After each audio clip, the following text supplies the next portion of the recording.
बांग्लादेश में हिंसा जारी है।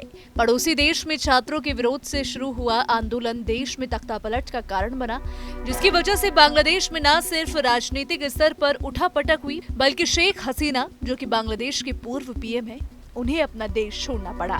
फिलहाल हसीना भारत में ही है, लेकिन क्या आप जानते हैं कि बांग्लादेश संकट के बीच भारत को हजारों करोड़ों का फायदा हुआ है? वो कैसे? तो चलिए जानते हैं। दरअसल बांग्लादेश में जारी अस्थिरता भारतीय गारमेंट इंडस्ट्री के लिए नए अवसर बना सकती है। भारत के गारमेंट मेकर इस अवसर का लाभ उठा सकते हैं और वैश्विक बाजार में अपनी उपस्थिति का दायरा बढ़ा सकते हैं। ये भारत के लिए निर्यात को बढ़ाने वाला और स्थानीय स्तर पर रोजगार के बड़े पैमाने पर सृजन करने का कारण भी बन सकता है। मेरा नाम मुकेश कुमार है। मैं ग्लोबल टेक्सटाइल मार्केट में व्यापार करता हूँ गारमेंट्स का। सर, मेरे हिसाब से एक सूरत के लिए बहुत बड़ी अपॉर्चुनिटी है, क्योंकि बांग्लादेश एक बहुत बड़ा हब बन चुका था गारमेंट्स का। लेकिन मेरे को लग रहा है जिस हिसाब से वहाँ की अब कंडीशन है, तो कोई भी वहाँ सरवाइव नहीं कर पाएगा, ना व्यापारी ना कोई आदमी, आम आदमी।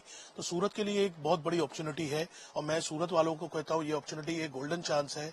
जिस तरह से सूरत का बड़ा मार्केट धीरे धीरे गारमेंट्स का हब उठता जा रहा है, मेरे लिए एक गोल्डन अपॉर्चुनिटी है सूरत वालों के लिए। और मैं हमेशा यही चाहूंगा कि सूरत का व्यापार बढ़े और अपना भारत का जीडीपी बढ़े, अपना भारत का हर चीज बढ़े। सर देखिए, नुकसान जो घटना हुई है वो दुखद है। ऐसा लोकतांत्रिक देश में होना गलत है, लेकिन जो हो चुका है उसके लिए विपरीत मैं बोलता हूं कि लिए भारत के लिए एक अच्छी अपॉर्चुनिटी है। आपको बता दें कि बांग्लादेश अभी गारमेंट इंडस्ट्री के वैश्विक बाजार का बड़ा भागीदार है। रेडीमेड गारमेंट का निर्यात करने के मामले में बांग्लादेश अभी सिर्फ चीन से पीछे है।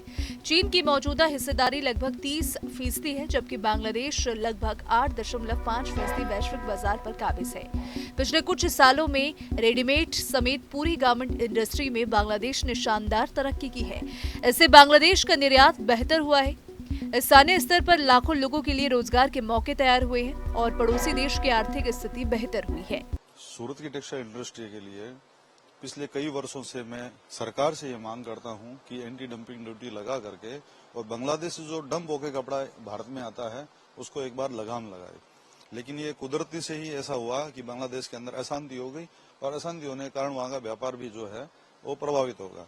इसका पूरा फायदा भारत को होगा और भारत को फायदा अगर कपड़ा सेक्टर में होता है तो सूरत को अपने आप से फायदा हो जाएगा।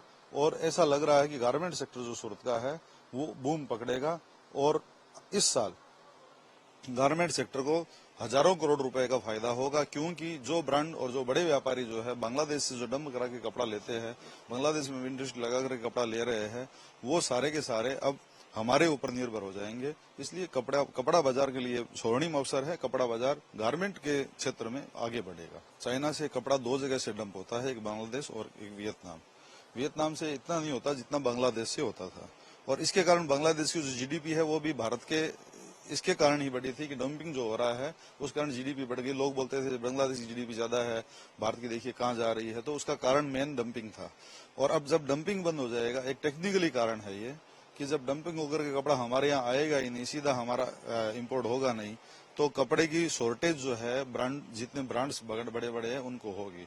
और आज देखिए जितने गारमेंट बनाने वाले सेक्टर है, जितने जो कंपनियां हैं, उनके शेयर जो है 2 दिन से बूम पकड़े हुए हैं। 14 से लेकर के और 20% तक की सब में तेजी देख रहे हैं।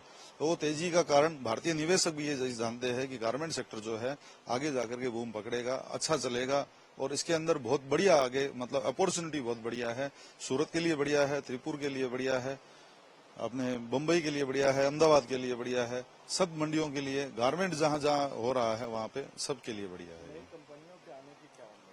नई कंपनियां जो बांग्लादेश के अंदर अभी काम कर रही है वो सारी की सारी सबसे एटमॉस्फेयर जो है वो भारत का जो है वो उनके लिए फेमिलियर एटमॉस्फेयर रहेगा। भारत के अंदर भी श्रम जो है वो अच्छे से उपलब्ध है, इसके लिए नई कंपनियां यहाँ पर ज्यादा आएगी।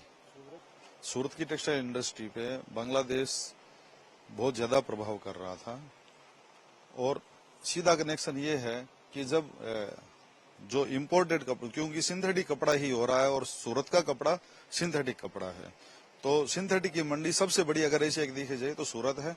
और आज अगर बांग्लादेश में अशांति हुई है अगर, तो सिंथेटिक कपड़े का व्यापार सूरत का अपने आप बढ़ेगा, क्योंकि जितने भी सिंथेटिक बनाने वाले हैं, जितने भी ब्रांड है वो सूरत से हमारा कपड़ा लेंगे। बांग्लादेश की इस स्थिति के बाद अब भारत को किस तरीके से फायदा मिलेगा, सुनिए। दरअसल बांग्लादेश को स्किल्ड वर्कफोर्स और कम लेबर कॉस्ट का फायदा मिलता आया है। इसके चलते वस्त्र और परिधान सेक्टर की कई नामी वैश्विक कंपनियों और फेमस ब्रांडों ने बांग्लादेश में अपना मैन्युफैक्चरिंग का बेस बनाया है। अब जबकि देश अनिश्चितता से घिरा हुआ है, सभी वैश्विक कंपनियां विकल्पों की तलाश करने लगी हैं। ऐसे में भारत उनके लिए बेहतर विकल्प बन सकता है और भारतीय गारमेंट मेकर इस मौके का फायदा उठा सकते हैं और इसका फायदा उठाकर वैश्विक बाजार में अपनी हिस्सेदारी भी बढ़ा सकते हैं। तो फिलहाल इसको लेकर आपकी क्या राय है? आप अपनी राय हमें कमेंट सेक्शन में जरूर बताइएगा। वीडियो पसंद आए तो वीडियो को लाइक और शेयर करना ना भूलें। न्यूज नेशन अब व्हाट्सएप पर खबरों के ताजा अपडेट के लिए न्यूज नेशन के इस QR कोड को स्कैन करें।